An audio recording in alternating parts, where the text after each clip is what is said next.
Hello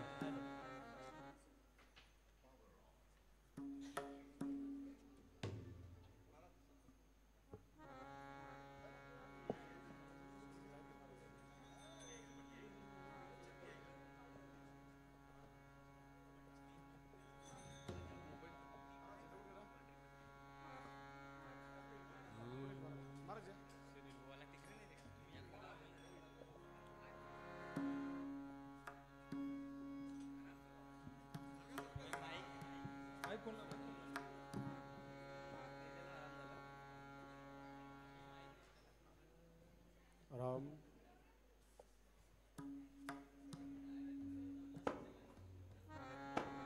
hello hello hello hello hello hello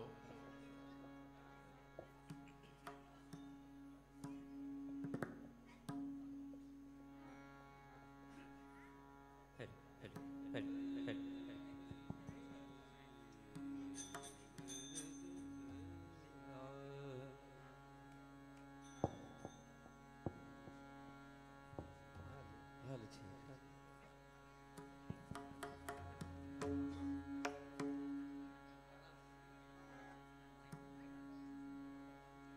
check hello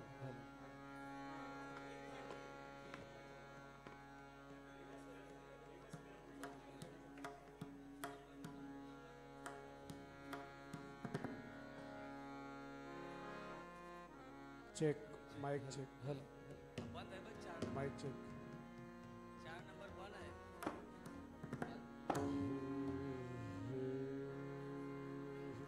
hello check hello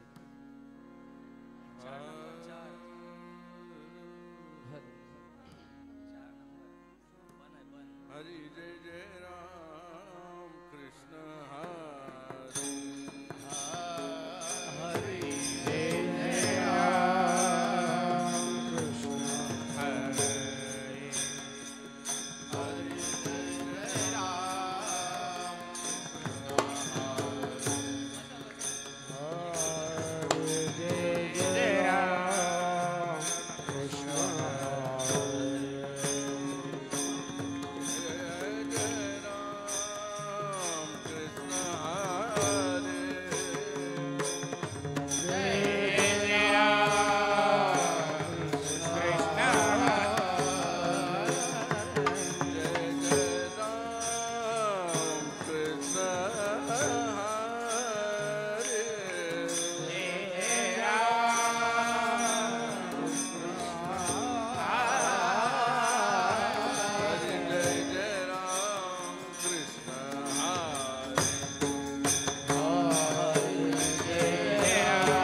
जय जय राम कृष्ण हरि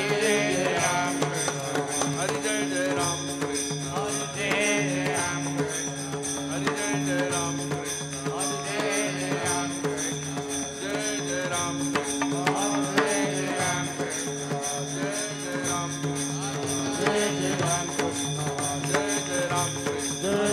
जय राम कृष्ण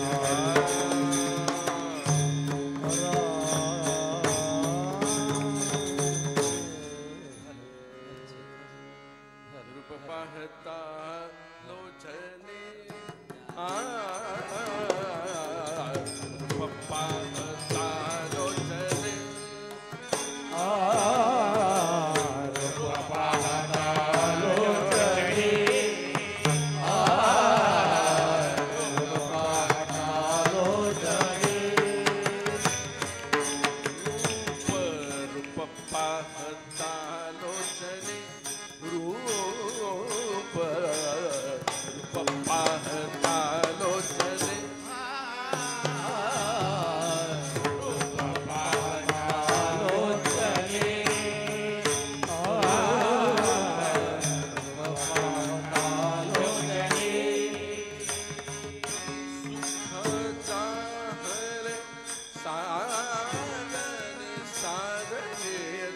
सारे साजनी साजनी तुहा विठ्ठल परवा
परवा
तुहा विठ्ठल परवा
सदा नाम घोष करु हरि कथा सदा नाम घोष करु हरि कथा सदा नाम घोष करु हरि कथा सदा नाम घोष करु हरि कथा सदा चित्ता समाधान सदा चित्ता समाधान सदा चित्ता समाधान सदा नाम घोष करु हरि कथा सदा नाम घोष करु हरि कथा नाम घोष करु हरि कथा सदा नाम घोष करु हरि कथा सदा चित्ता समाधान सदा चित्ता समाधान सदा चित्ता समाधान सर्व सुख लालो सर्व अलंकार सर्व सुख ल्यालो सर्व अलंकार सर्व सुख लालो सर्व अलंकार सर्व सुख ल्यालो सर्व अलंकार निर्भरा डुल्लत आनंद निर्भय डुल्लत आनंद निर्भय डुल्लत असो ऐसा कोठी आठवत नाही असो ऐसा कोठी आठवत नाही असो ऐसा कोठी आठवत नाही असो ऐसा कोठी आठवत नाही विदेही भोगुदशा विदेही भोगुदशा विदेही भोगुदशा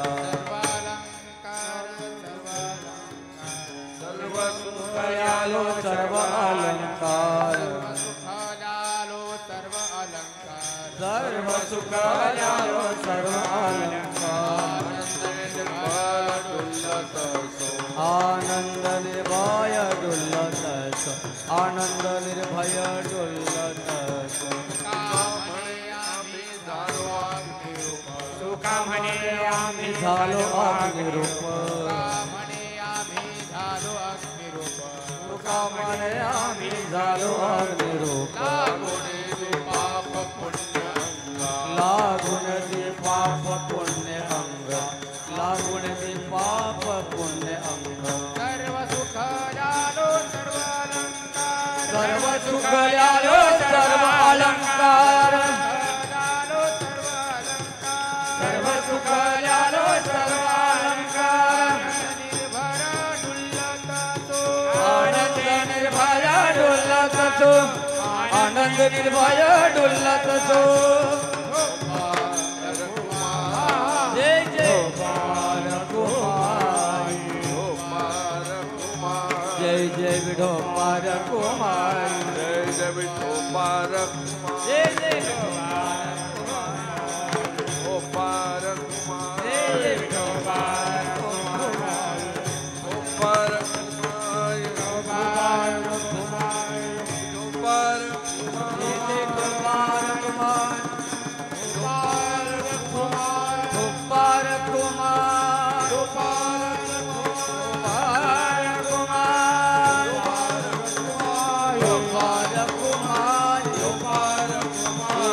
गोपाल कुमार गोपाल कुमार गोपाल कुमार जय जय गोपाल कुमार जय जय गोपाल कुमार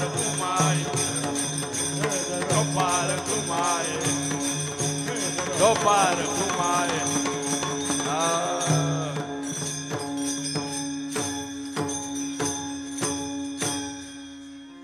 हेलो हेलो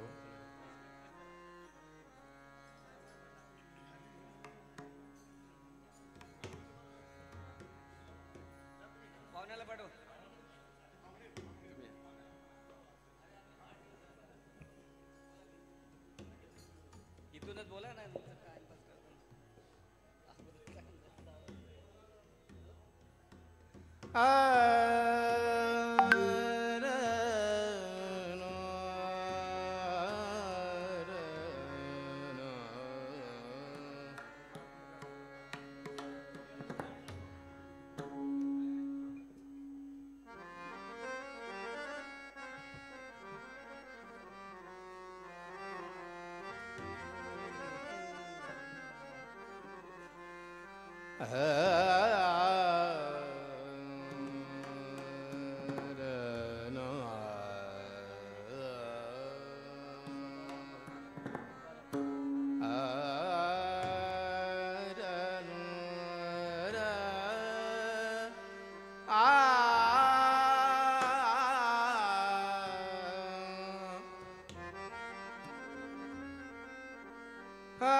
सदा नाम घोष करु हरे कथा सदा नाम घोष करु हरे कथा सदा नाम घोष करु हरि कथा सदा नाम घोष करु हरि कथा सदा नाम घोष बेजा करु हरे कथा सदा नाम घोष करु हरे कथा सदा नाम घोष करु हरि कथा सदा नाम घोष करु हरि कथा तेने सदा चित्ता समाधान तेने सदा चित्ता समाधान सर्व सुख जालो सर्व अलंकार सर्व सुख जालो सर्व अलंकार तेने सदा चित्ता समाधान तेने सदा चित्ता समाधान सर्व दुःख जालो सर्व अलंकार सर्व सुख जालो सर्व अलंकार आनंद निर्भर डोलत सो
अर्थबोध वरवर पाहता होत नाही, तसं या अभंगामध्ये नाही. या अभंगाकडे पाहता साध्या भाषेत तुकोबाराय आपल्याला आवाहन करतात. सदा नाम घोष करू, हरिकथा करू. सदा नाम घोष करू, हरिकथा, तेणे सदा चित्ता समाधान. तुकोबाराय म्हणतात काय करूया, सातत्याने नामस्मरण करू, नामघोष करू, हरिकथा करू. संतांचं सांगणं आहे, संतांचं सांगणं आपण ऐकतो, कोणाचंही आपण ऐकत नाही. तसं थोडं विनोदाने म्हणजे आपण कोणाचंच ऐकत नाही, पण ऐकलं तर संतांचं ऐकतो. त्याचं कारण काय? संतांच्याकडे अनुभूती संपन्न बोल असतात, ते उतरलेले असतात अभंगामधून. आता गंमत बघा. पहिली गोष्ट म्हणजे मी इथे येताना 4 लोकांना विचारलं, कोणी म्हणतं लेफ्टला वळा, कोणी म्हणतं राईटला वळा.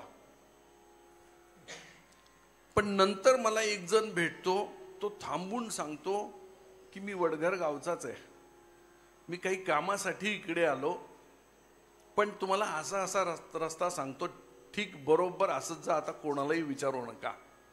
आणि मग ती धास्ती संपते की आता मी ठीक पोचेल. त्याचं कारण असं, जो ज्या गावचा आहे, जो ज्या गावाला जाऊन आलेला आहे, त्याला पत्ता विचारावा. जो उपदेश संत करतात, तो उपदेश संत महात्मे जगलेले असतात, आणि म्हणून संतांचं आपण ऐकतो, बाकी आपण कुठलंही ऐकत नाही. विठ्ठल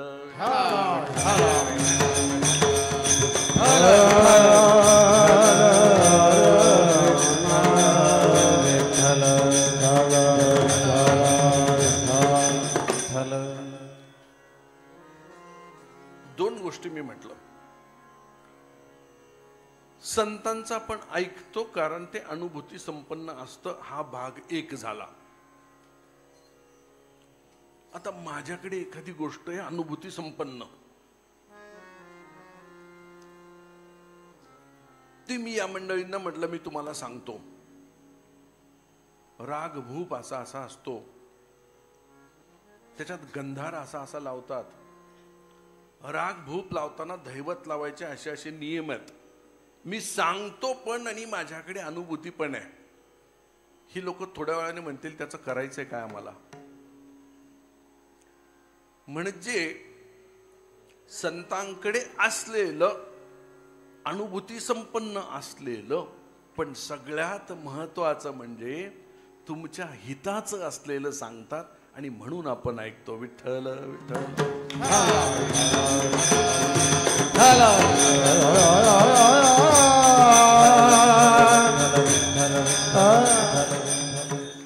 संत सांगतात, सदा नाम घोष करू हरिकथा. का? कशासाठी? भगवंताच्या प्राप्तीसाठी. हरिकथा सगळेच जण भगवंताच्या प्राप्तीसाठी करतात का? कधी कधी चिंतन ऐकता ऐकता, चिंतन करता करता थोडं थोडं अंतर्मुख व्हावं. सगळेच जण भगवंताच्या प्राप्तीसाठी करतात का? का अर्थप्राप्तीसाठी पण करतात हरिकथा? अर्थप्राप्तीसाठी पण हरिकथा करतात. तुकोबारायांनी केली का? आज आले ऋषिकेशी पाहुणे घरासी, काय करू उपचार कोप मोडकी जर्जर. तुकोबारायांची अवस्था अशी आहे, भगवान परमात्मा घरी आला, घरात काहीच नाही तुकोबारायांच्या. हरिकथा केली, पण हरिकथा करून अर्थप्राप्तीसाठी नाही केली. हरिकथा भगवत प्राप्तीसाठी केली, नामघोष स्वतःच्या कल्याणासाठी केला. म्हणून संत सांगतात नामघोष करा. कोणता नामघोष करायचा? खूप मागे जर गेलो, कलिसंतरण नावाचं उपनिषद आहे. श्रीमद नारद मुनी सनत कुमारांना विचारतात, साधना वेगवेगळ्या आहेत, आपण बाकीच्या साधनांच्या वरती बोलून वेळ वाया घालवायला नको सध्या. नाम साधनात जर घेतलं, कलियुगामध्ये नामाच्या साधनेशिवाय पर्याय नाही. कलियुगे उद्धार कलियुगामाची करावे कीर्तन, कलियुगामाची करावे कीर्तन, तेने नारायण देईल भेटी, तेने नारायण देईल भेटी. कलियुगामाची करावे कीर्तन, कलियुगामाची करावे कीर्तन,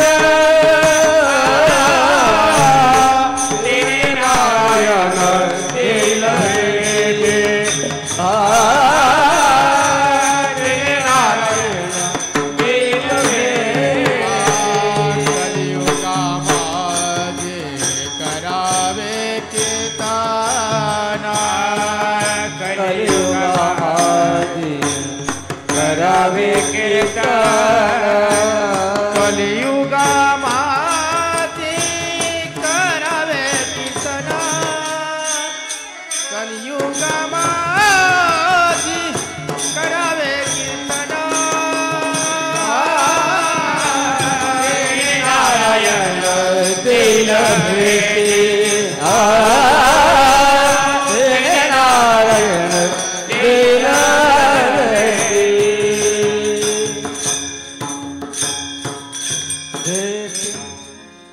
प्रश्न नारद मुनींनी विचारलाय सनत कुमारांना. कलियुगामध्ये नामस्मरण करावं, नामस्मरणाच्या चिंतनाने जीवाचा उद्धार होईल हे खरं आहे, पण भगवान नामस्मरण कुठलं करावं? आणि सनत कुमारांनी केलेला उपदेश आहे हरे राम राम राम हरे हरे, हरे कृष्ण कृष्ण कृष्ण हरे हरे. हा मंत्र दिला सनत कुमारांनी नारदांना. कलिसंतरण उपनिषदामध्ये आलेला विषय आहे, सुंदर. हाच मंत्र आमच्या वारकरी संप्रदायाने छोटा करून घेतला. हरे राम राम राम हरे हरे, हरे कृष्ण कृष्ण कृष्ण हरे ऐवजी राम कृष्ण आणि हरी त्याच्यातलं घेतलं, आणि म्हणून वारकरी संप्रदायाचा मंत्र रामकृष्ण हरी. इतर संप्रदायांचं काय? नाथ संप्रदायामध्ये परंपरेने आलेले 2 मंत्र असतात, एक निर्गुण साधनेचा, एक सगुण साधनेचा. सगुण साधनेचा जो मंत्र असतो तो नाथ संप्रदायामध्ये श्रीराम जय राम जय जय राम आहे. स्वरूप संप्रदायामध्ये तोच आहे. खरं तर दत्त संप्रदायामध्ये सुद्धा तोच आहे. नाथ बाबांना अनुग्रह दत्त मालिकेतला आहे. जनार्दन स्वामी दत्तात्रयांचे अवतार होते. जनार्दने मज सांगितला मंत्र, राम नाम जप नित्य करी, नाथबाबांचा अभंग आहे. मीराबाईने कृष्णाची भक्ती केली अखंड, पण संत रैदासांचा उपदेश झाला. पायो जी मैंने राम रतन धन पायो, पायो जी मैंने राम रतन धन पायो, जी मैंने राम रतन धन पायो, पायो जी मैंने राम रतन धन पायो, जी मैंने राम रतन धन पायो, पायो जी मैंने राम रतन धन पायो, पायो जी मैंने राम रतन धन पायो, पायो जी मैंने राम रतन धन पायो. दी मेरे सदगुरु वस्तु अमोलिक, दी मेरे सदगुरु कृपा कर अपनायो. पायो जी मैंने राम रतन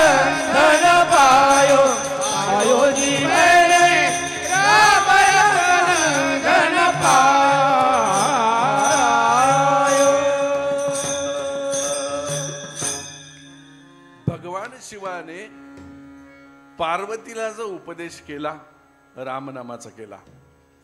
राम राम उत्तम अक्षरे कंठी धरली आपण शंकरे, हाची मंत्र उपदेश भवानी, तिच्या चुकल्या गर्भांध योनी. वेळ कमी आपल्याला अभंगाची प्रमाण द्यायला, पण राम नाम मंत्र सांगितला. आणि आमच्या सकल संतांनी रामनामाचा मंत्र केला. निवृत्ती नामामृत उच्चारी राम नाम, निवृत्ती नामामृत उच्चारी राम नाम, निवृत्ती नामामृत उच्चारी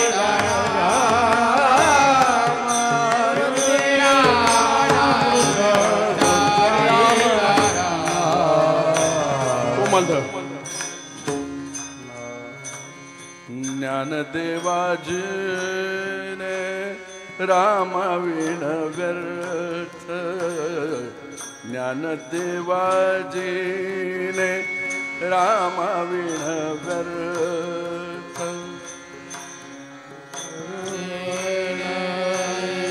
रामाविण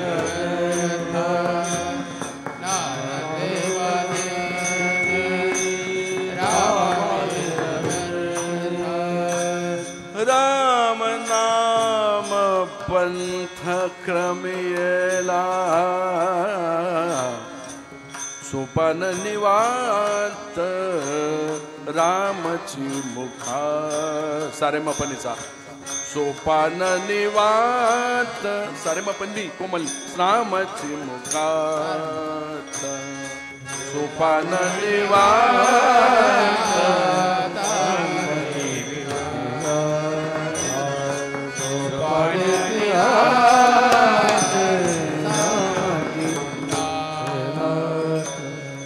नेने तुझी मात रामाविन,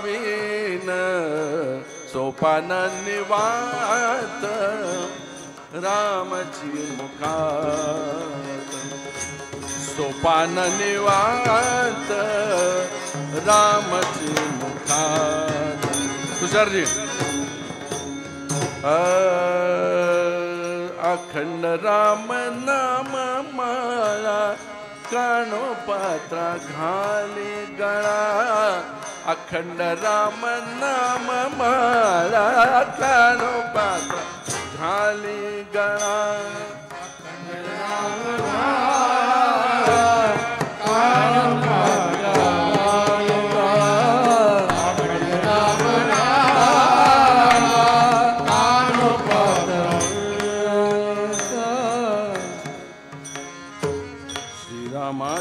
नाव साराचे सार.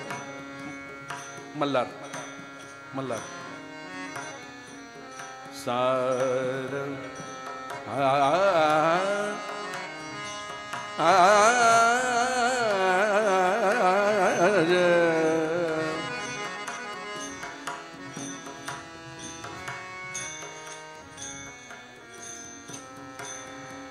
दिना तुझे निजामर पग मर रे रे पग मर साने धने मर प माबने धने धने माप माबने धने धने मपग मर सा.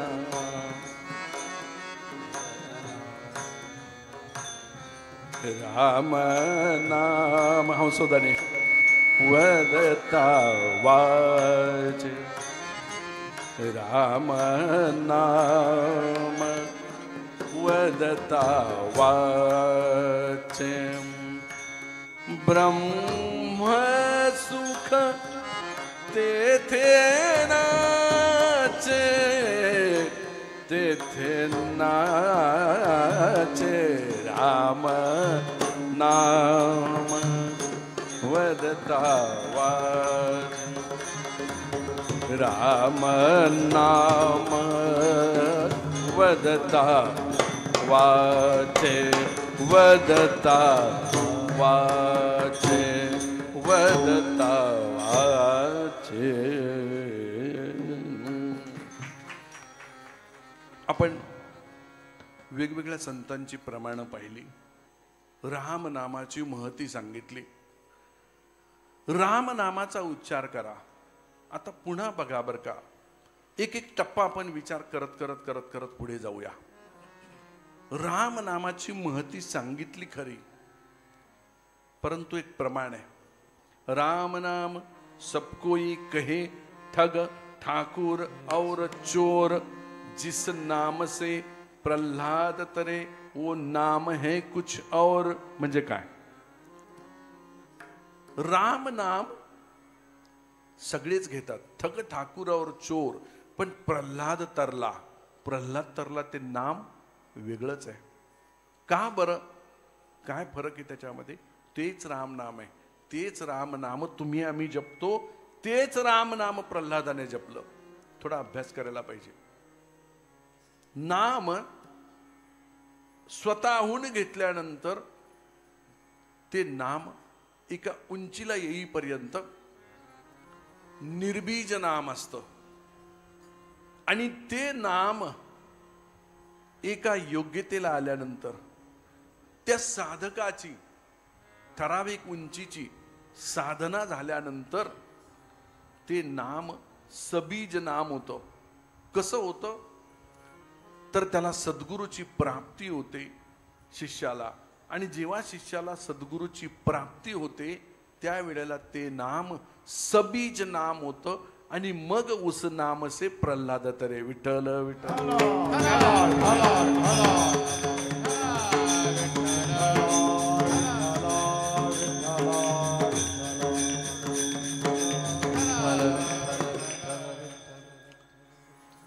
आपला विषय आहे सदा नाम घोष करू हरिकथा. हरिमुखे म्हणा पुण्याची गणना कोण करी ज्ञानदेव सांगतात. किंवा संसारात असाल तरी असोनी संसारी जिव्हे वेगू करी ज्ञानदेव सांगतात. नाम घ्या, सदा घ्या, सर्वत घ्या. परितयापाशी पांडवा मी हारपला गिवसावा, जीथ नाम घोष बरवा, करती ते माझे. मी कुठे असेल जिथं माझं नामस्मरण चालतं तिथे असेल. कुठे बघशील मला? मी हरवलेला कुठे सापडेल?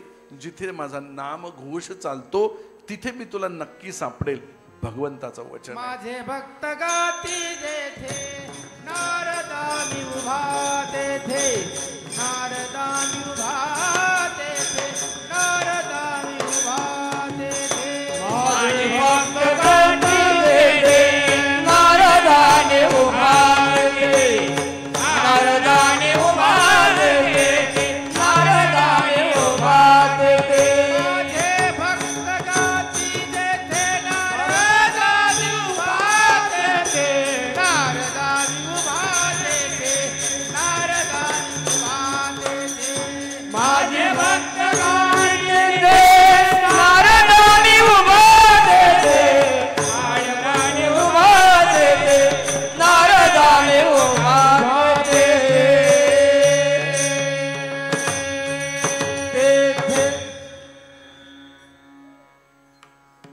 थोडक्यात आपण आतापर्यंतचा जो विषय ऐकला त्याच्यातून काय लक्षात आलं?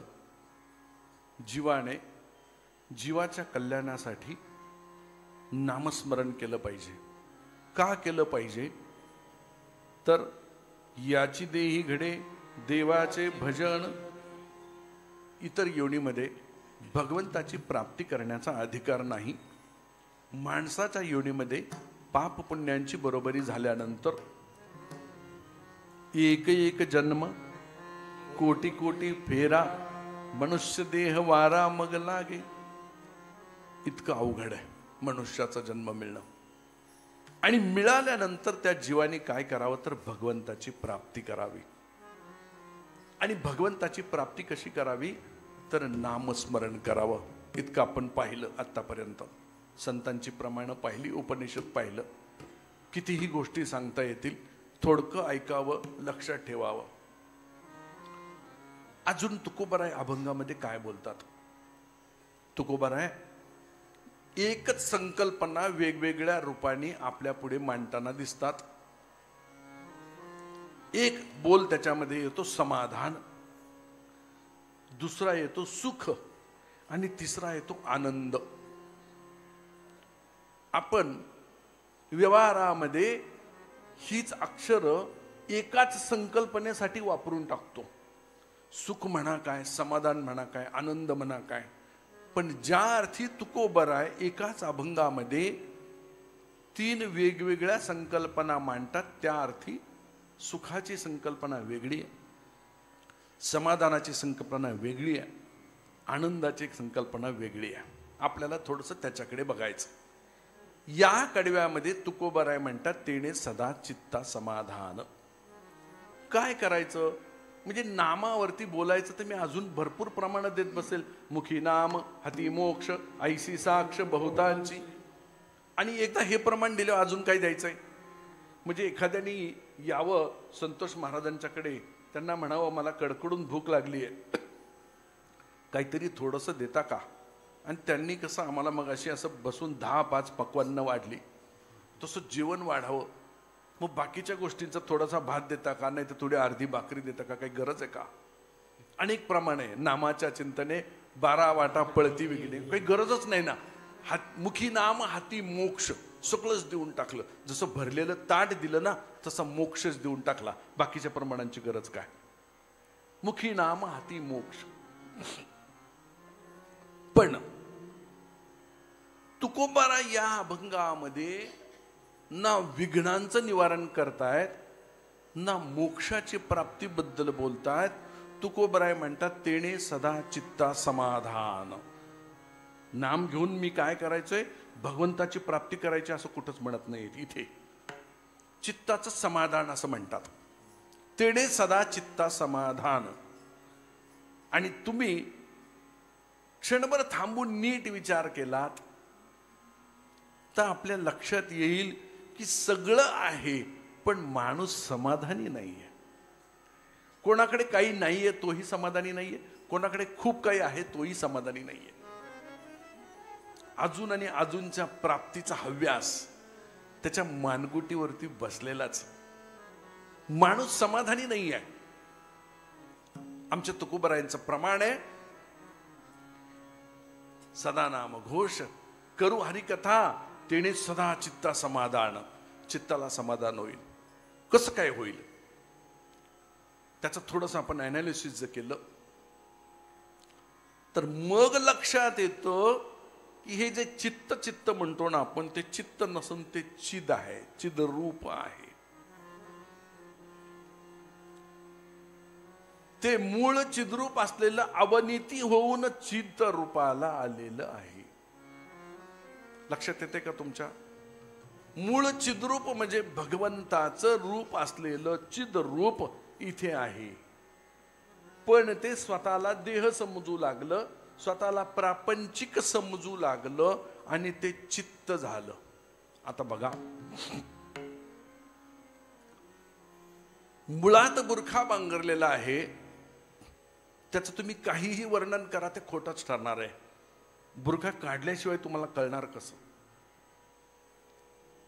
अजून सांगतो तुम्हाला. संतोष महाराजांनी मला जर आग्रह केला की आजच्या दिवस राहत मी राहील, उद्याही आग्रह केला उद्या पण राहा म्हटलं तर मी म्हणेल जमणार नाही. आणि हट्टाने ठेवून घेतलं तर काय होईल बरं? असं होईल की मी देहाने इथे असेल, मनाने माझ्या घरी असेल. वेदांतातल्या आणि उपनिषदातल्या फार अवघड संकल्पना मी आपल्याला सांगणार नाही, साध्या भाषेत सांगतो. नीट चित्त देऊन ऐका. काय होईल? माझं मन माझ्या घरी असेल आणि मी देहाने इथे असेल. मग चित्ताचं काय झालंय? तेच झालंय. चित्त इथं राहिलंय, इथं रमलंय. संतोष महाराज उद्या लाडू देणार आहेत, पेढी देणार आहेत, ते खातंय, पण तरी समाधान होत नाहीये. ते रंगलंय कुठं माझ्या घरामध्ये. तुमच्या गावातला एक मुलगा शहरात जातो, नोकरी निमित्त असेल, कॉलेज निमित्त असेल, त्याचं एका मुलीवरती प्रेम बसतं, प्रेमविवाह करून तिला घेऊन येतो. इथं आल्यानंतर कळतो मुलगी अत्यंत श्रीमंताची मुलगी आहे. आणि मग जवळचे सारखे जाणते वगैरे लाखो सांगतात, जाऊ दे आता झालंय ते झालंय, अंडी आहे ना तुम्हा बाकीच्या मंडळींना सांगतो, तिला लगेच शेण काढायला लावू नका, श्रीमंताची मुलगी आहे, चांगली सांभाळा, तिच्या माहेरी तिला जसं वाटत होतं तसं वाटू द्या, तर मुलगी आपल्या साध्या सुध्या घरात रमेल बर का. सल्ला देऊन जातात, बरोबर की नाही. का तर तिच्या मूळ असलेल्या सवयी श्रीमंतीच्या थाटातल्या आहेत. म्हणून हे चित्त जे असतं हे मूळ चिद्रूप असल्यामुळे ज्या विषयांचं ताट भरून तुम्ही त्याला वाढता, त्या विषयांच्या ताटाने त्याचं पोटही भरत नाही आणि त्याच्यामध्ये त्याला रसही नसतो. त्याचं मूळ स्वरूप ते भगवत स्वरूप असल्यानंतर, नाम घेतल्यानंतर ते त्याच्या स्वरूपाला मिळतं आणि मगच त्याला खरं खरं खरं खरं समाधान प्राप्त होतं. अजून एक दृष्टांत सांगतो आणि पुढे जाऊ. एका माणसाने कीर्तनाला जाण्यासाठी निघाला असता मस्त छान कपडे घातली, पांढरी स्वच्छ. घरातून बाहेर निघता निघता कुणीतरी कोपऱ्यावरती कोळसा ठेवला होता. कोळशाला हात लागला, शर्ट काळा झाला, वाईट वाटलं. कीर्तनाला निघालो आणि हे काय झालं.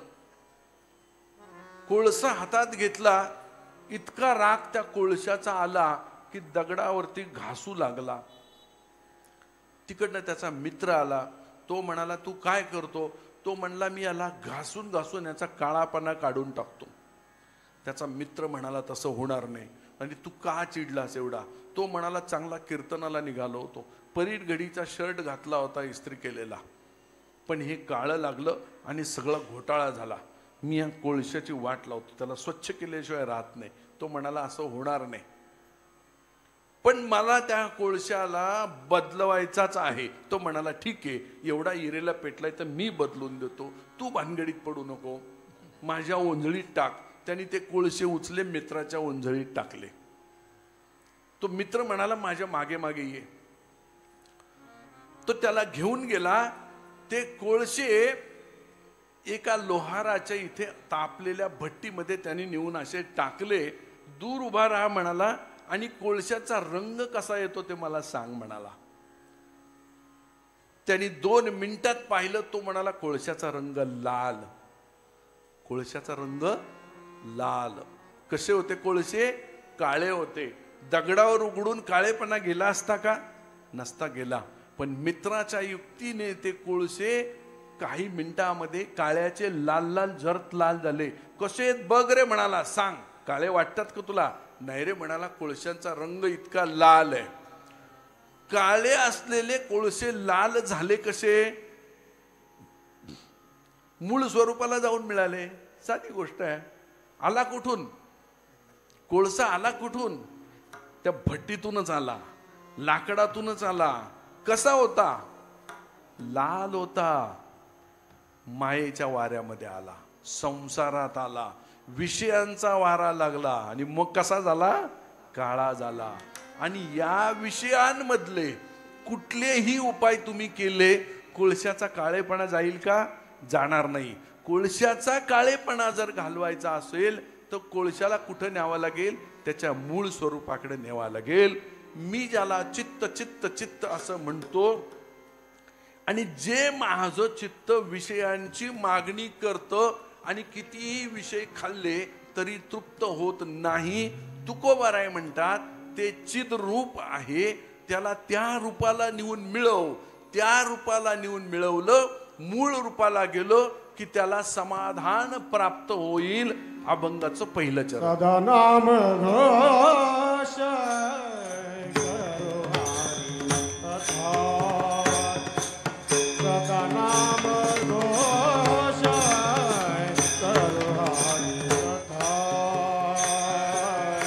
सदा नाम घोष करू हरि कथा सदा नाम घोष करू हरि कथा सदा नाम घोष करू हरि कथा सदा नाम घोष करू हरि कथा सदा नाम घोष करू हरि कथा सदा नाम घोष करू हरि कथा तेन सदा चित्ता समाधान तेन सदा चित्ता समाधान सर्व सुख झालो सर्व अलंकार सर्व सुख झालो सर्व अलंकार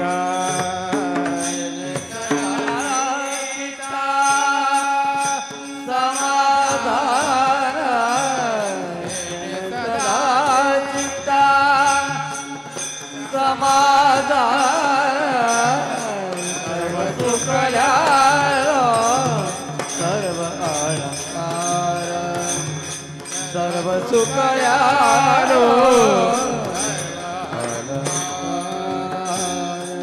सदा नाम घोष करू हरि कथा सदा नाम घोष करू हरि कथा सदा नाम घोष करू हरि कथा सदा नाम घोष करू हरि कथा तेने सदा चित्ता समाधान तेने सदा चित्ता समाधान सर्व सुख झालो सर्व अलंकार सर्व सुख झालो सर्व अलंकार समाधान तिने सदा चित्ता समाधान सर्व सुख झालो सर्व अलंकार सर्व सुख झालो सर्व अलंकार सर्व अलंकार सर्व अलंकार सर्व सुख ल्यालो सर्व अलंकार आनंदे निर्भर डुल्लत असो. आता बघा पहिल्या चरणामधली अवस्था तुकोबरायांनी सदा सर्वदा नामघोष हरिकथा केली, त्याच्यामुळे चित्ताला समाधान प्राप्त झालं. पुढे जाऊन सर्व सुख ल्यालो सर्व अलंकार आनंदे निर्भर डुल्लत असो असं तुकोबराय म्हणतात. मी आपल्याला सांगितलं सुख आनंद समाधान वेगवेगळ्या संकल्पना आहेत. कशा? खरं तर सुख ही उपभोगण्याची वस्तू आहे. सुख उपभोगायचं असतं. सुखाच्या उपभोगाच्या अंती समाधानाची प्राप्ती होते. परंतु कोणत्या सुखाच्या उपभोगाने समाधानाची प्राप्ती होते याचा आपण विचार करावा. आता मी यथेच्छ जेवलो, सुखाचा उपभोग झाला, समाधान तात्पुरतं झालं. उद्या सकाळी मला पुन्हा भूक लागणार आहे, पुन्हा अन्न हवं असणार आहे, म्हणजे ते समाधान टिकणारं नाही. काही प्रकारची समाधानं क्षणिक समाधानं असतात, ती समाधानं टिकणारी समाधानं नसतात. किंबहुना काही विषयांच्या उपभोगाने मुळी समाधान होतच नाही, परंतु त्या विषयांची आस आपल्याला लागल्यामुळे विषयांचा उपभोग जीव घेतो. लक्षात घ्या. पण काही विषय असे आहेत की आता कोठे धावे मन, आता कोठे धावे मन, आता कोठे धावे मन, तुम चरण देख तुम माझे चरण घेतले आता कोठे रावले मन आता कोठे रावले मन तुमचे चरण देखली तुमचे चरण देखली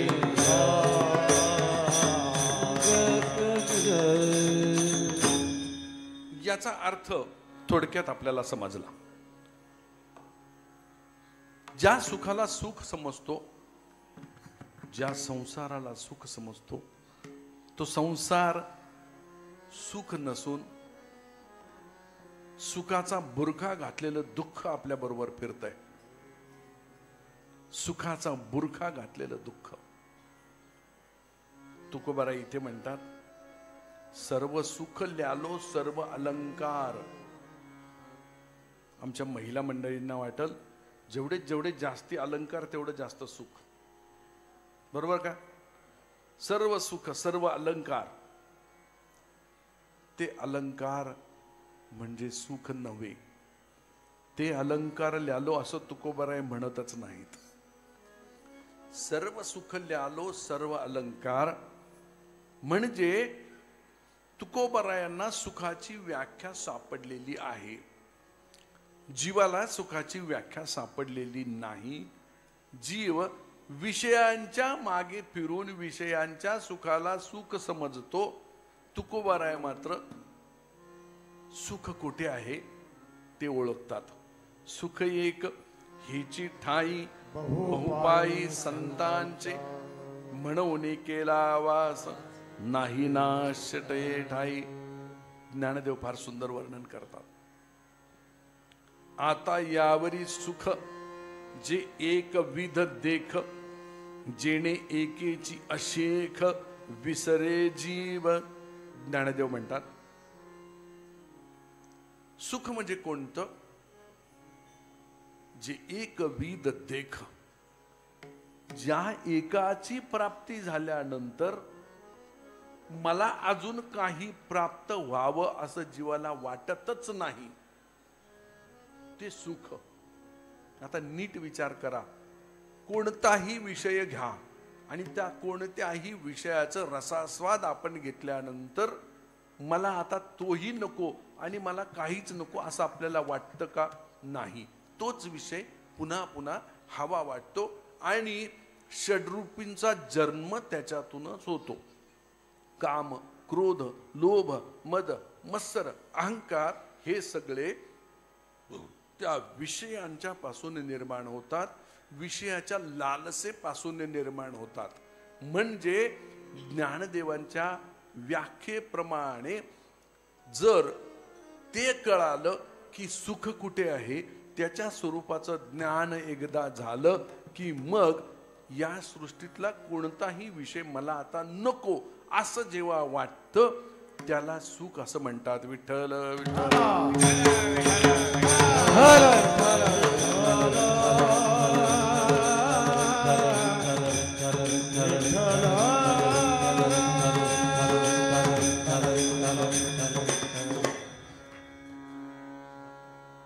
अशा सुखाच्या प्राप्तीने चित्ताला समाधान होतं आणि त्याचं पर्यवसान आनंदामध्ये होतं. समाधानापेक्षा सुखापेक्षा आनंदाची कन्सेप्ट अत्यंत उच्च दर्जाची आहे. आनंदाचे डोही आनंद तरंग आनंदाची अंग आनंदाचे फार उच्च अवस्था आहे. आनंद ही अवस्था किंबहुना आनंद हे परमात्म्याचं नावच आहे. परमात्म्याची प्राप्ती होणं म्हणजेच आनंदाची प्राप्ती होणं. आपल्याला जो आनंद होतो तो आनंद आपण केलेल्या व्याख्येप्रमाणे झालेला आनंद असतो. आपण केलेली व्याख्या म्हणजे अनुकूल वेदनीय सुखम प्रतिकूल वेदनीय दुःखम. मला वाटावं कीर्तन व्हावं, बाहेर गेल्या गेल्या मला या मंदिराच्या कोपऱ्याला बस मिळावी, बसमध्ये बसावं, मी माझ्या घरी जावं, अनुकूल वेदनीय सुखम. तसंच घडलं. बाहेर गेलो, बस आली, बसलो, घरी गेलो, अनुकूल वेदनीय सुखम.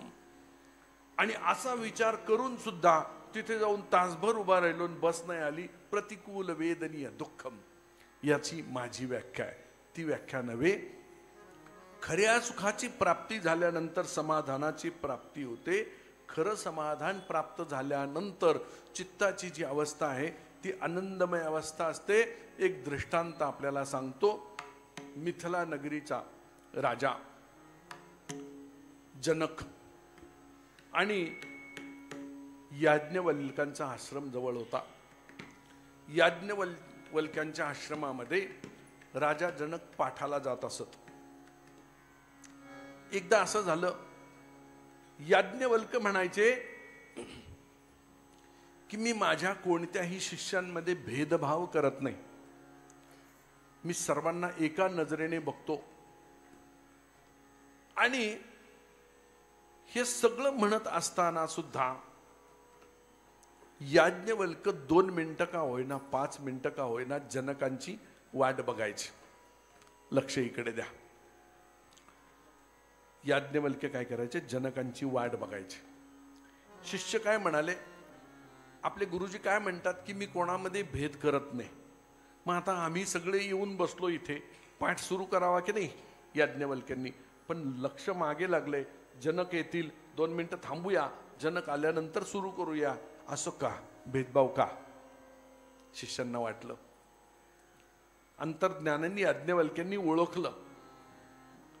पाठ सुरू झाला. जनक आलेले आहेत, पाठाला बसलेले आहेत, पाठ सुरू झालाय. आणि ब्रह्मज्ञानाचा विषय याज्ञवल्क्य सांगतायत.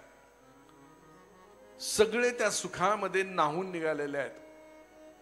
सगळ्यांची अवस्था अत्युच्च समाधानाची अवस्था आहे. त्यावेळेला शिपाई पळत पळत नगरीतून यावा. जनक राजांना मुजरा करून जनक राजांना म्हणतो, नगरीला आग लागली. जनक राजांनी पाहून सुद्धा न पाहिल्याला सारखं केल्यानंतर शिपायाने, अहो महाराजजी, आपण इथे चिंतनात बसलाय, नगरीला आग लागली आहे. जनकाने उत्तर दिलं, आग लागल्यानंतर आग विझवावी कशी याची यंत्रणा मी राज्यामध्ये तयार केलेली आहे. ते त्यांचं काम करतील. तू इथून निघ, मला अजिबात इथे डिस्टर्ब करू नको. बघा, शिपाई नाईलाजाने परत जातो. आणि थोड्या वेळाने पुन्हा शिपाई येतो आणि पुन्हा जनकांना सांगतो, महाराज मला क्षमा करा, पण मी पुन्हा आलो त्याचं कारण आता ती आग राज दरबारापर्यंत गेलीये. राजवाडा सुद्धा पेटायला लागलाय, काहीतरी करा. जनक म्हणाले, भगवंताची तशी इच्छा असेल तर पेटू देत. मी आता याज्ञवल्क्यांच्या ब्रह्मज्ञानामध्ये सुखाची प्राप्ती करतोय, सुखाची अनुभूती प्राप्त करतोय. त्या सुखाच्या अनुभूतीमुळे माझ्या चित्ताला समाधान झालेलं आहे. आणि असं चित्त गेला काही तास समाधानामध्ये लोळत असल्यामुळे माझ्या मनाची अवस्था आनंद निर्भर अशी अवस्था झालेली आहे. त्यामुळे जे व्हायचं ते होऊ दे, मी इथून हलणार नाही. ही जनकांची अवस्था आहे. विठ्ठल विठ्ठल.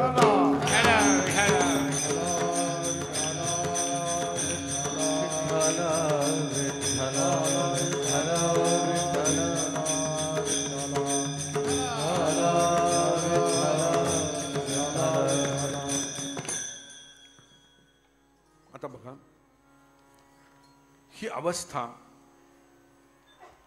कुठली अवस्था आहे?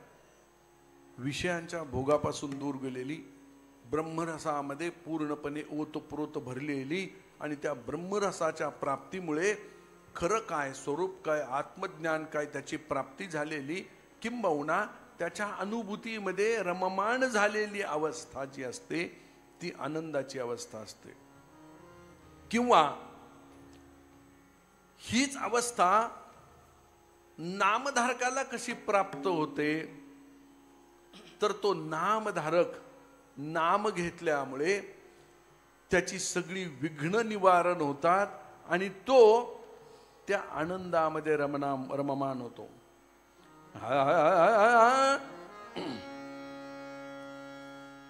ज्ञानदेवा मंत्र हरिनामाचे शस्त्र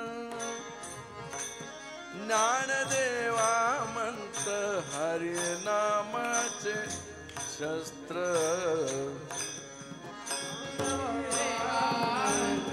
हरिनामाचे शस्त्र ज्ञानदेवा हरिनामाचे शस्त्र यमे कुलगोत्र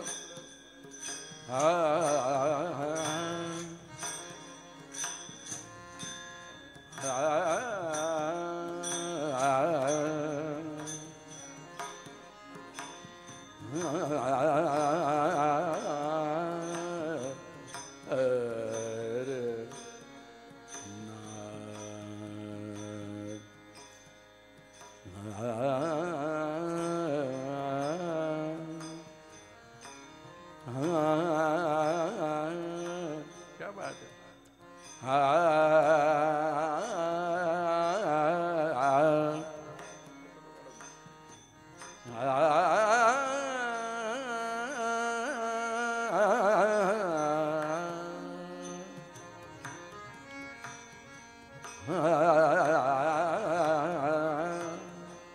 क्या बात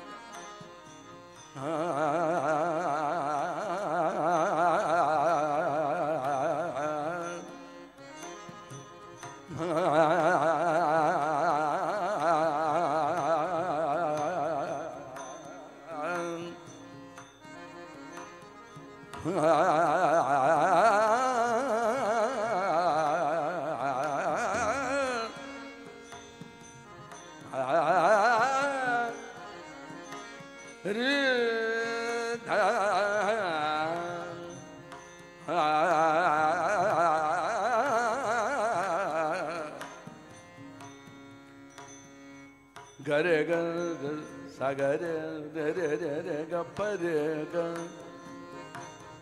गरे सार पद सारे ग परे पग पग रे ग सारे ग पग गरे ग सा गरे ग परे ग ग सारे ग पग वाह वाह सा पग पग रे ग गरे गरे गरे पग पग रे ग गरे गरे ग ग ग पपर ग पग ग गरे गरे रे सारे सा रे ग पग पग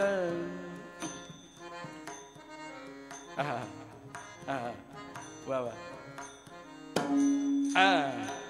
सा पग परे ग गरे सारे सा गरे गरे पग पग धप सार सार सार सार रे ग रे ग रे ग रे ग ग प प ग ध ध प ध ध प ध ध ध प ग प प प ग प ध ध ध ध प ग प प प प प ग रे ग ग ग ग ग रे रे रे रे रे सा सार ग रे ग रे ग प ग प ग प ध प ध प ध ध सा सा र सा दा दा ध ध ध ध ध ध ध ध प ध ध ग प प प रे ग ग ग सा रे रे रे ग ग ग प प प प ध ध ध ध ध प ध ध ध ग प प प रे ग ग ग सा रे रे रे सा रे रे रे ग ग ग सा रे रे रे सा प प प सा रे रे रे सा ध ध ध सा रे रे सा ध ध ध सा सा ध ध ध ध प ध ध ध ग प प प रे ग ग ग सा रे सा ग रे सा रे सा ग रे ग रे प ग प ग ध प ध प सा ध सा ध प ग प ग रे ग रे ग रे ग रे सा ग रे ग रे ग रे सा ग रे ग रे ग रे सा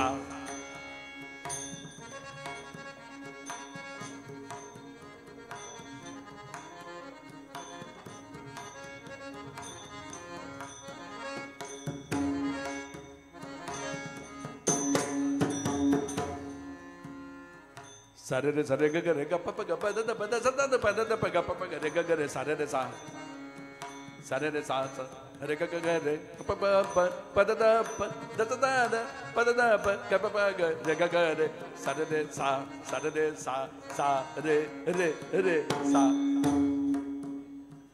सारे रे सारे ग ग रे ग प प ग प द द प द स द द प द द प ग प प ग रे ग ग रे सारे रे सा रे सा ग रे प ग द प द स प द ग प रे ग सारे ग रे सा सारे ग रे सा मे कोल आ रे सा ज्ञानदेवा म्हणतो का घाबरत नाही? आनंदे निर्भर डुलण्याची अवस्था काय? हरिनामाचे शस्त्र ज्ञानदेव म्हणतात. हरिनामाचं शस्त्र असल्यामुळे आनंदे निर्भर डुलण्याची अवस्था किंवा सर्व सुख ल्यालो सर्व अलंकार ही अवस्था प्राप्त होते.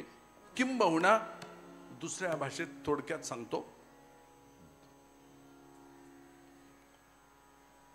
विषयांचा विसर पडे, इंद्रियाची कसमस मोडे, मनाची घडी घडे मना माझी. अभ्यासानंतर, योगाच्या अभ्यासानंतर, नामाच्या अभ्यासानंतर साधकाची अवस्था अशी झाली की विषयांचा विसर पडला, इंद्रियांची कसमस मोडे, मनाचा लय झाला, मनाची घडी घडे मना माझी. हे झाल्यानंतर जी अवस्था होते ती दुसऱ्या चरणात महाराज सांगतात. सर्व सुख ल्यालो सर्व अलंकार, आनंदे निर्भर डुलत, आनंदे निर्भर डुलत. सर्व सुख ल्यालो सर्व अलंकार, आनंदे निर्भर डुलत, आनंदे निर्भय डुलत. सर्व सुख ल्यालो सर्व अलंकार, सर्व सुख ल्यालो सर्व अलंकार, सर्व सुख ल्यालो सर्व अलंकार, सर्व सुख ल्यालो सर्व अलंकार, सुख ल्यालो सर्व अलंकार, आनंदे निर्भर डुलत, आनंदे निर्भर डुलत. सर्व सुख ल्यालो सर्व अलंकार, आनंदे निर्भर डुलत, आनंदे निर्भय डुलत, डुलत. असो ऐसा कोठे आठवची नाही. हं? असो ऐसा कोठे आठवची नाही, देहीच विदेही भोगू दशा. तुकोबराय म्हणतात.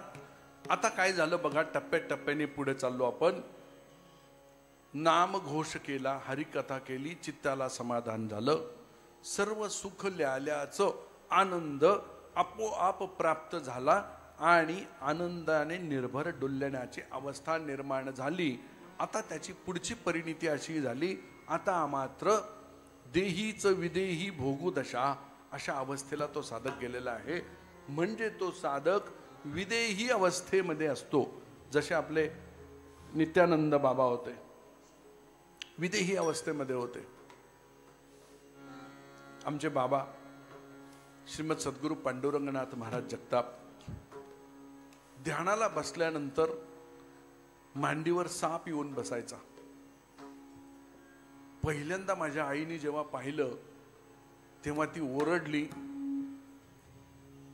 आणि आमच्या घराला मागच्याही बाजूने एक दार होतं, मागच्या बाजूने गेली, लोकांना गोळा केलं आणि लोकांचा गलबला झाल्यानंतर बाबांची ती समाधीची अवस्था खाली आली.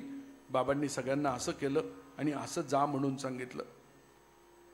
तो साप उठला आणि आपोआप त्याचा तो निघून गेला. बाबांनी सांगितलं मारायचं नाही. चित्तशुद्ध तरी शत्रू मित्र होती, व्याघ्रहीन खाती सर्पतया. बाबांच्या बाबतीमध्ये अनेक वेळेला सर्प यायचा, त्यांच्या अंगा खांद्यावर खेळायचा आणि निघून जायचा. किंबहुना आमचं ग्रामदैवताचं मंदिर डोंगरामध्ये, एकदम जंगलामध्ये. आजही तिथे सगळी झाडी झुडी, आता झाडं खूप तोडली गेली तरी पण इतकं जंगलामध्ये, इतकं उंचावरती ते आहे. आता मंदिर, त्याला दार असं सगळं केलं. पूर्वी त्याला दार नव्हतं मंदिराला, छोटंसं मंदिर होतं.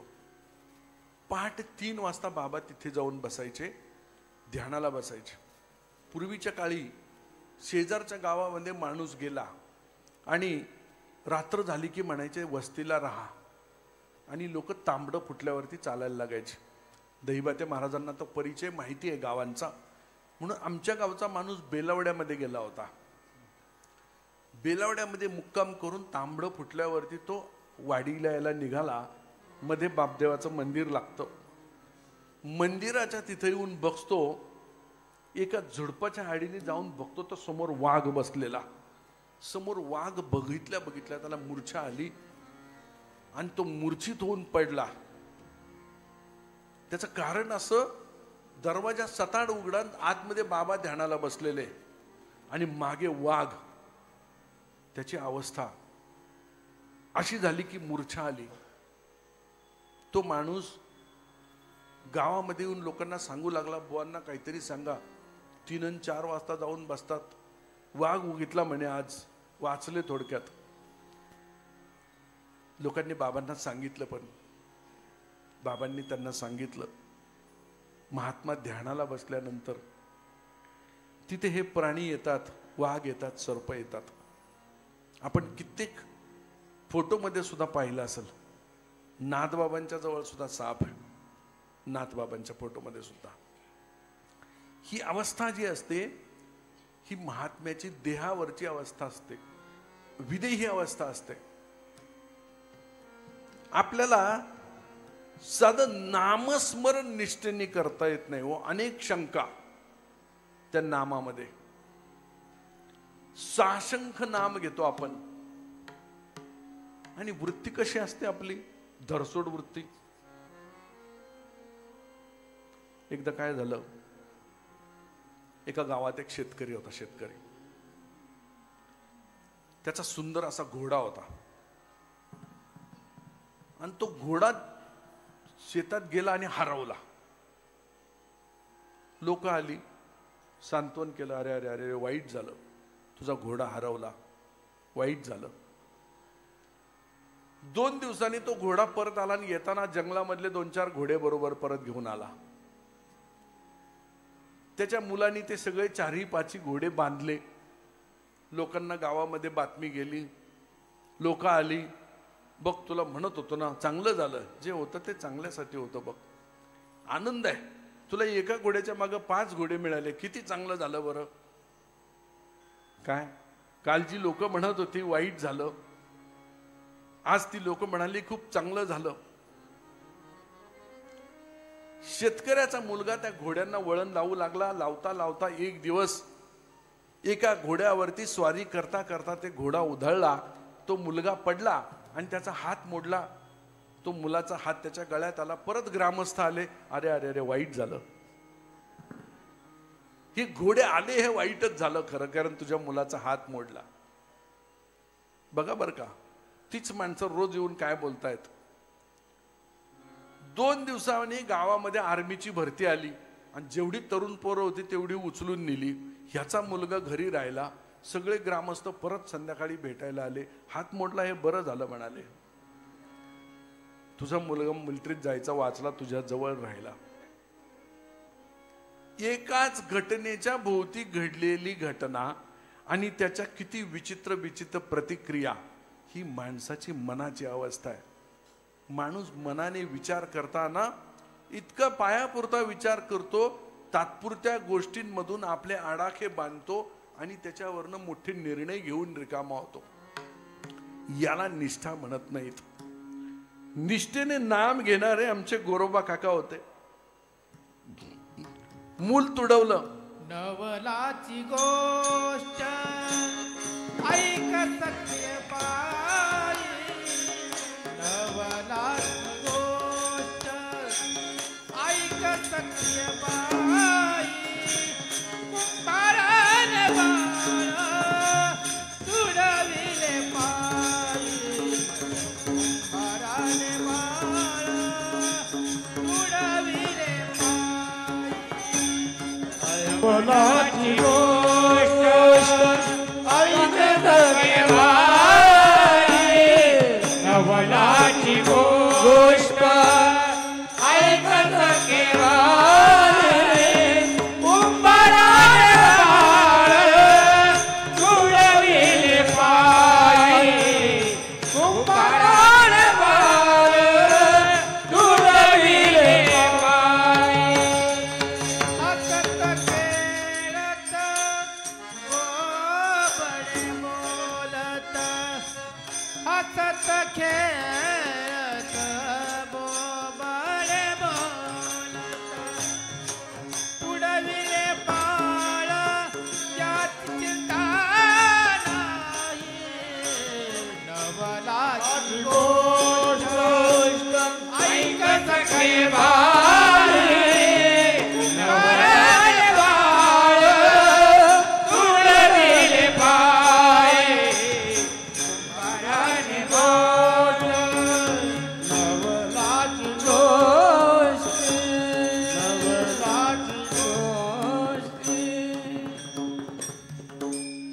नाम साधनेने विठ्ठलाच्या नामामध्ये रंगून गेल्याने विदेही अवस्था प्राप्त झाली. देह काय करतो ते कळेना, ती जी अवस्था आहे ती विदेही अवस्था आहे.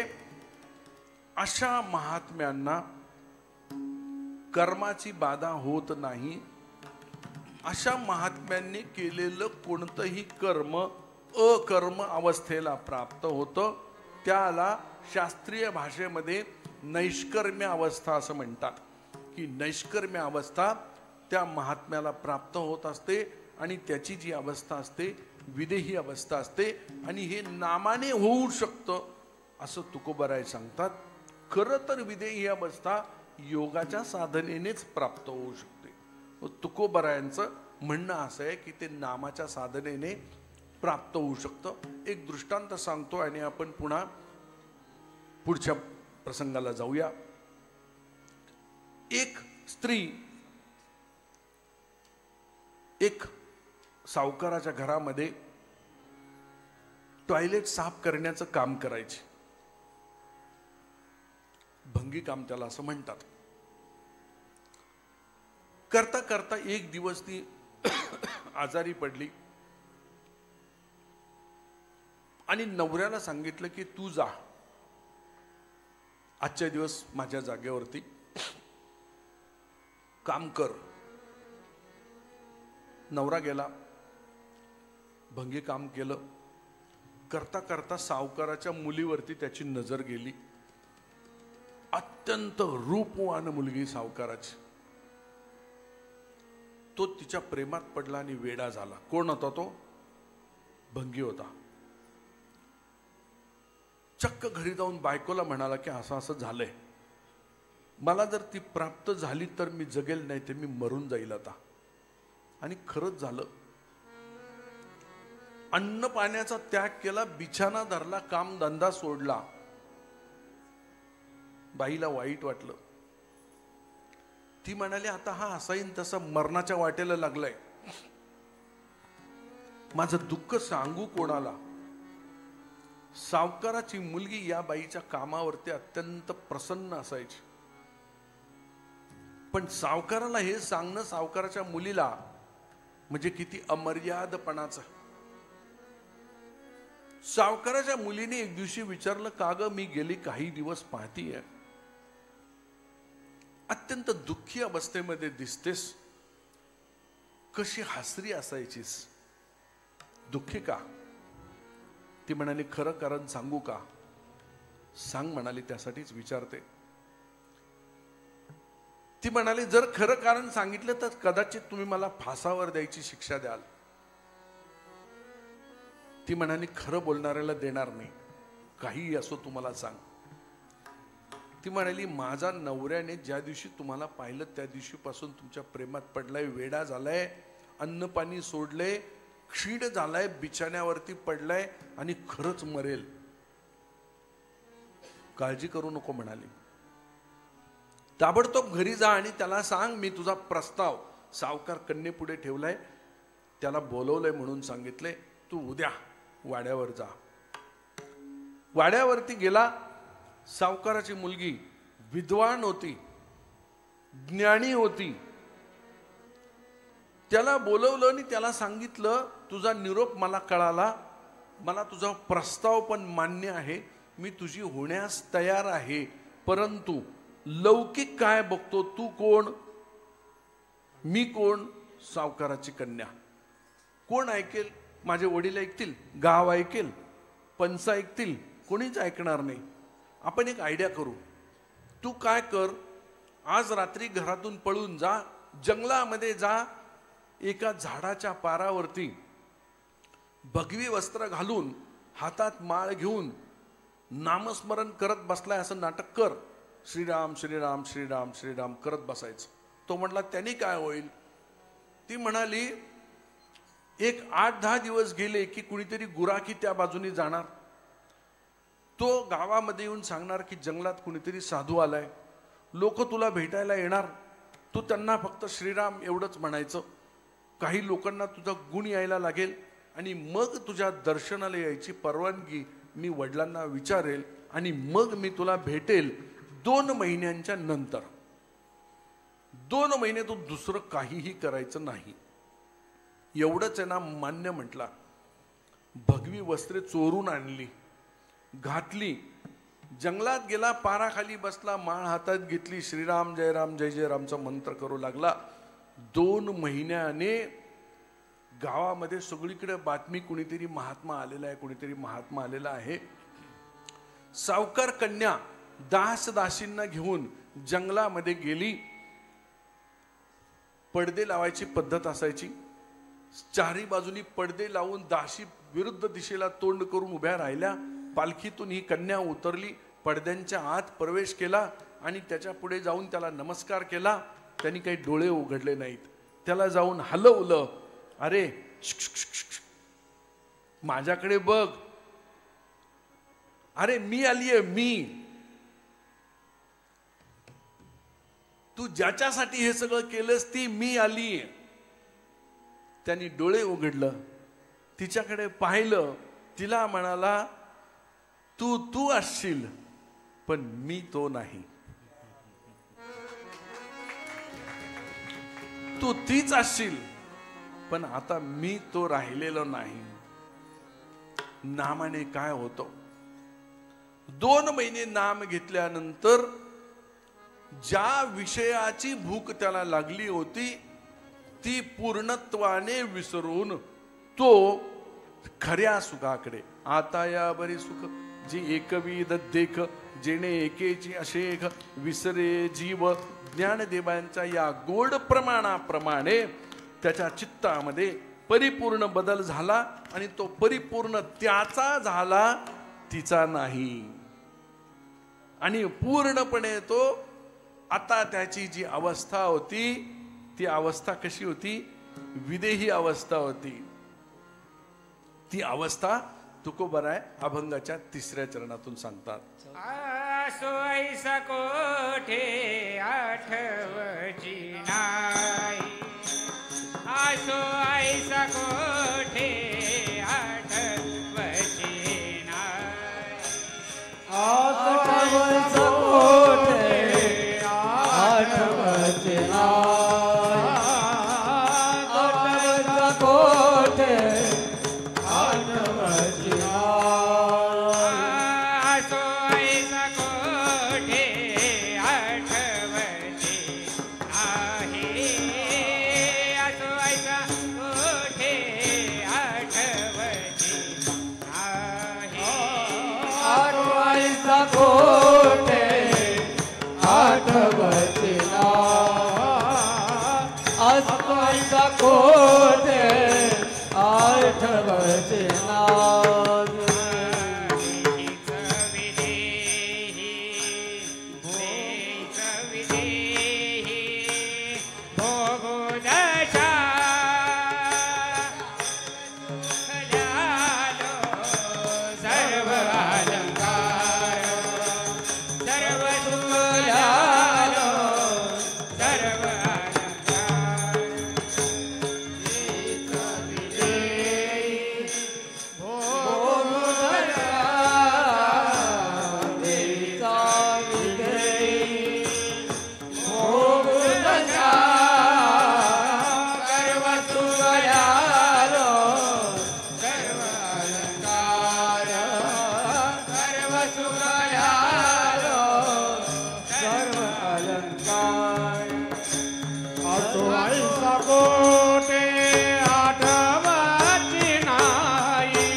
कोठे आठवची नाही, देही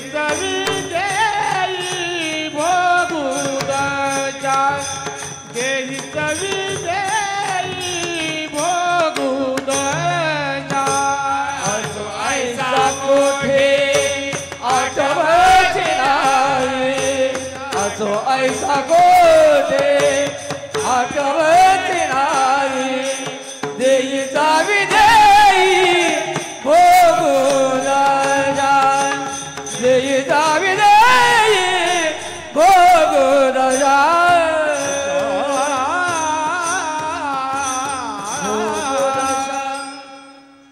विठोबा रखुमाई विठोबा रखुमाई विठोबा रखुमाई विठोबा रखुमाई जय जय विठोबा रखुमाई जय जय विठोबा रखुमाई जय जय विठोबा रखुमाई विठोबा रखुमाई विठोबा रखुमाई विठोबा रखुमाई विठोबा रखुमाई विठोबा रखुमाई विठोबा रखुमाई विठोबा रखुमाई विठोबा रखुमाई जय जय विठोबा रखुमाई विठोबा रखुमाई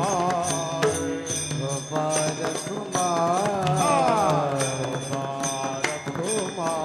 जय जय विठोबा रखुमाई जय जय विठोबा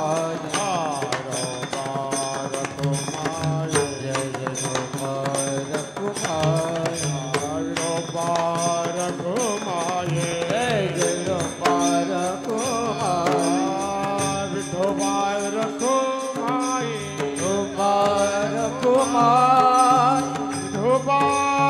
रखुमाई विठोबा रखुमाई विठोबा रखुमाई विठोबा रखुमाई विठोबा रखुमाई विठोबा रखुमाई विठोबा रखुमाई विठोबा रखुमाई विठोबा रखुमाई विठोबा रखुमाई विठोबा रखुमाई जय जय विठोबा रखुमाई विठोबा रखुमाई जय जय विठोबा रखुमाई विठोबा रखुमाई जय जय विठोबा रखुमाई जय विठोबा रखुमाई विठोबा रखुमाई गवरदारी विठ्ठल ज्ञानदेव विठोबा रखुमाई जय जय विठोबा जय जय जय विठोबा रखुमाई जय जय विठोबा रखुमाई विठोबा रखुमाई जय विठोबा रखुमाई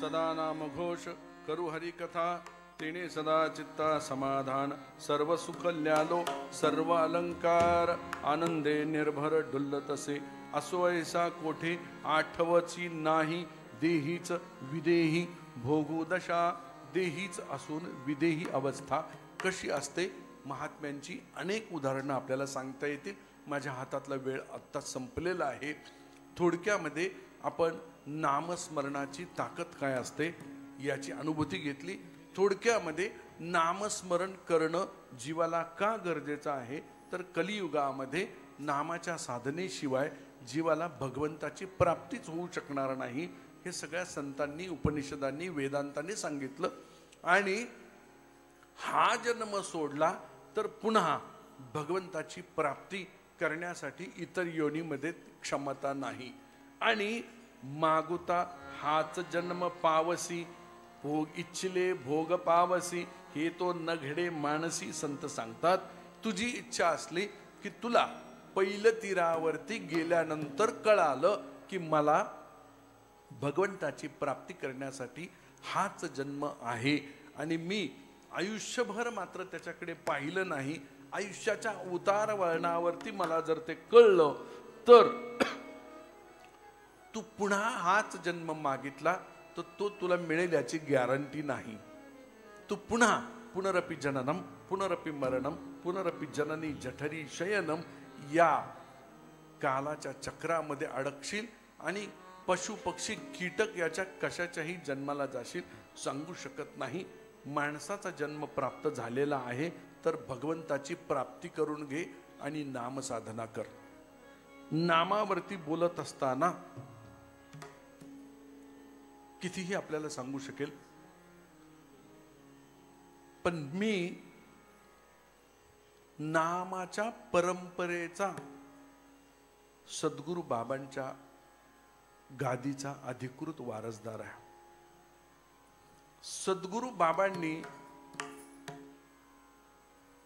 आमच्या हयातीमध्ये, लहान होतो पण त्या वेळेला गावावरती सगळीकडे दुष्काळ पडलेला असताना फक्त आमच्या गावावरती पाऊस पडलेला आहे.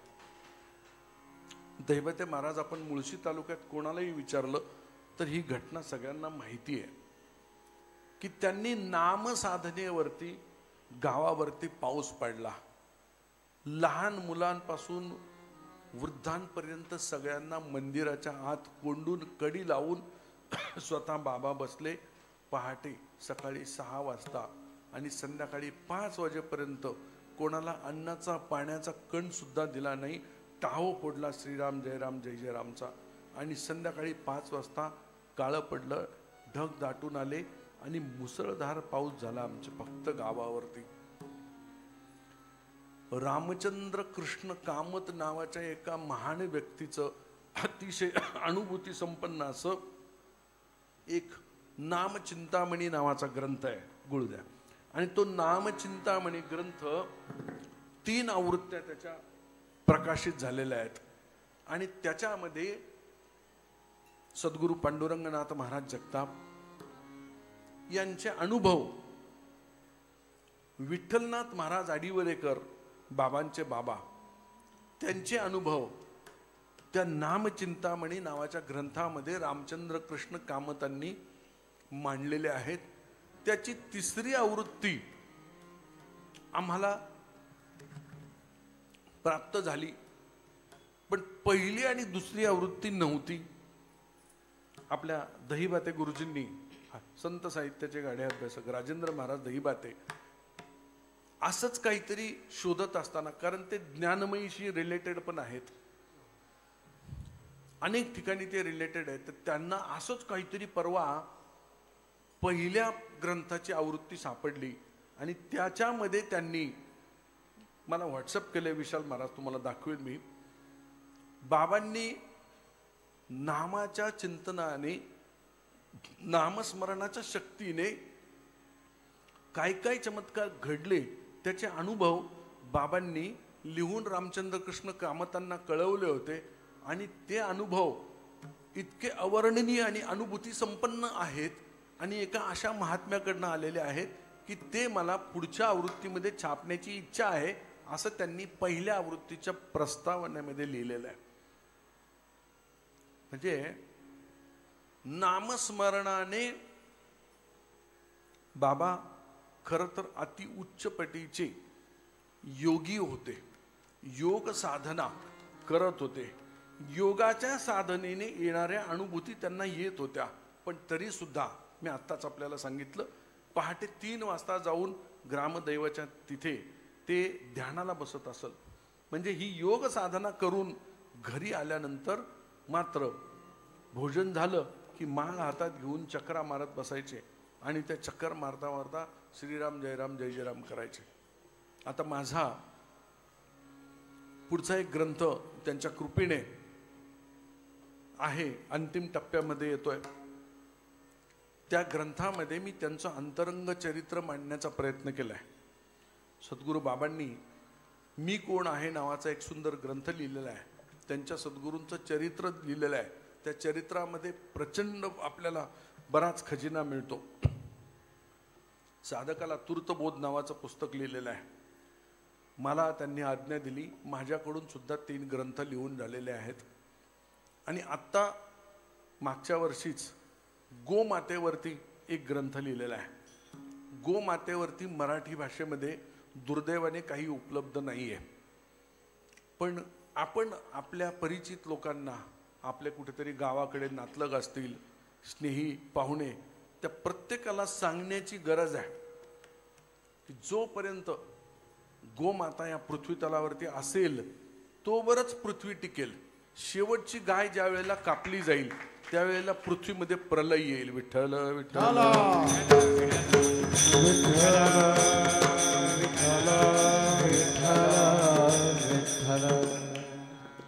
हे ग्रंथ त्याच्या काही प्रती मी इथे आणलेल्या आहेत. ज्यांना हव्यात त्यांनी निश्चित घ्या. त्याचं कुठलंही मूल्य नाही. आम्ही कुठल्याही पुस्तकाची विक्री करत नाही. आम्ही जी कार्य करतो ती सद्गुरू बाबा आमच्याकडनं करून घेतात आणि केवळ धर्माचे पालन करणे, पाखंड खंडन ह्या उद्देशाने आम्ही ही कार्य करत आहोत. ग्रंथ आपण जरूर न्या. काहींना बाबांचे चरित्र मिळतील ती वाचा, काहींनी गोमातेचं चरित्र वाचा. त्याच्यामध्ये फार वेगळ्या पद्धतीने मांडलेलं आहे की गाईला मारल्यानंतर काय होईल, गाय कशी उपयुक्त आहे, देशी गाईचं संवर्धन करणं का गरजेचं आहे, सगळ्या देवदेवतांचा वास त्याच्यामध्ये कसा आहे आणि आरोग्याच्या दृष्टीने सुद्धा गाय आपल्याला किती महत्त्वाची आहे. माझी आपल्याला या कीर्तनाच्या अनुषंगाने हात जोडून नम्रतेची विनंती आहे की माझ्यासाठी हे पुस्तक फार छोटं मी लिहिलं आहे कारण वाचलं जावं.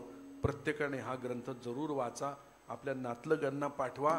एकेकाने एक ग्रंथ वाचून किमान 10 लोकांच्या पर्यंत तो गेला पाहिजे अशी साखळी आपण निर्माण करा. मला कीर्तनाला बोलवल्यानंतर माईकमध्ये जाहीर सांगतो, 1 रुपया जरी नाही दिला तरी मला त्याची अजिबात आवश्यकता नाही.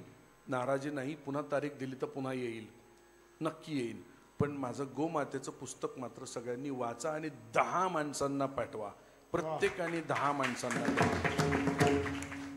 ज्ञानेश्वर माऊली, ज्ञानराज माऊली तुम्हारा, ज्ञानेश्वर माऊली, ज्ञानराज माऊली तुम्हारा, ज्ञानेश्वर माऊली, ज्ञानराज माऊली तुम्हारा, ज्ञानेश्वर माऊली, ज्ञानराज माऊली.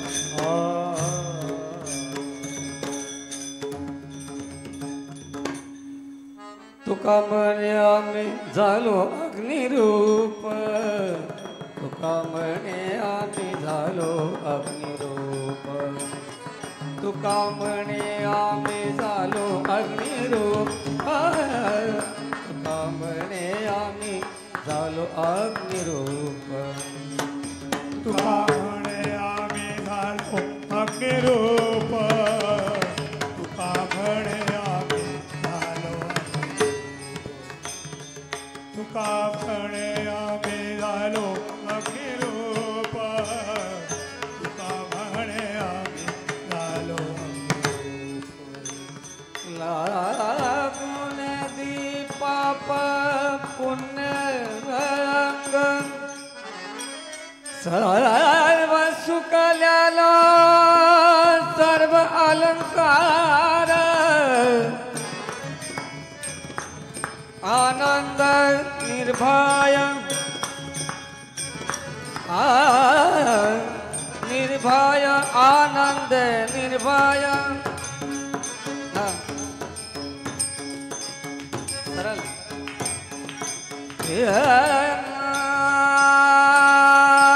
आनंद निर्भय दुलादाज,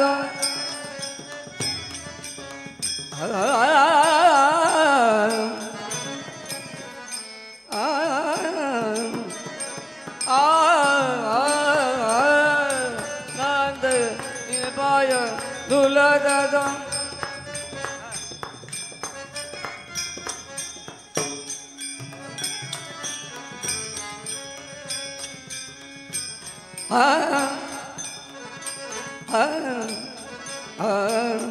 आनंद निर्भय दुलादाज,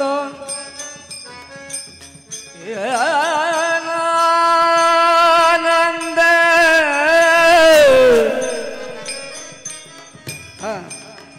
निर्भय दुलादाज, दुलादाज.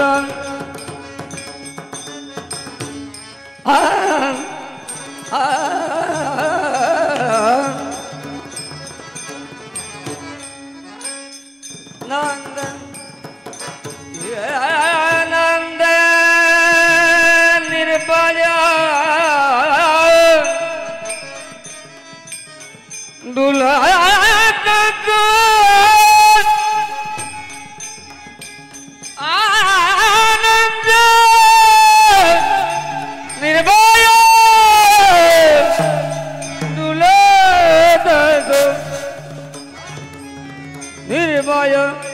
डुलत आनंद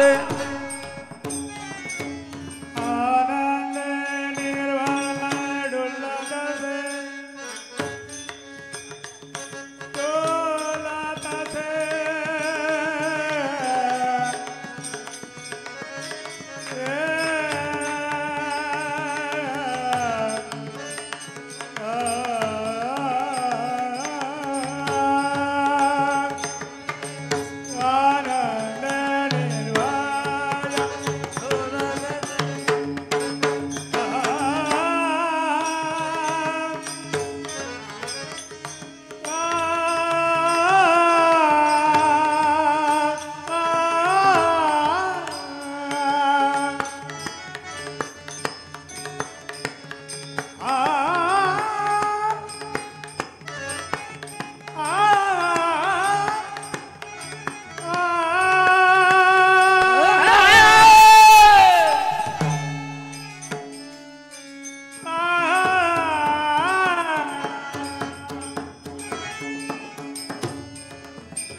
आनंद निभाय डुलत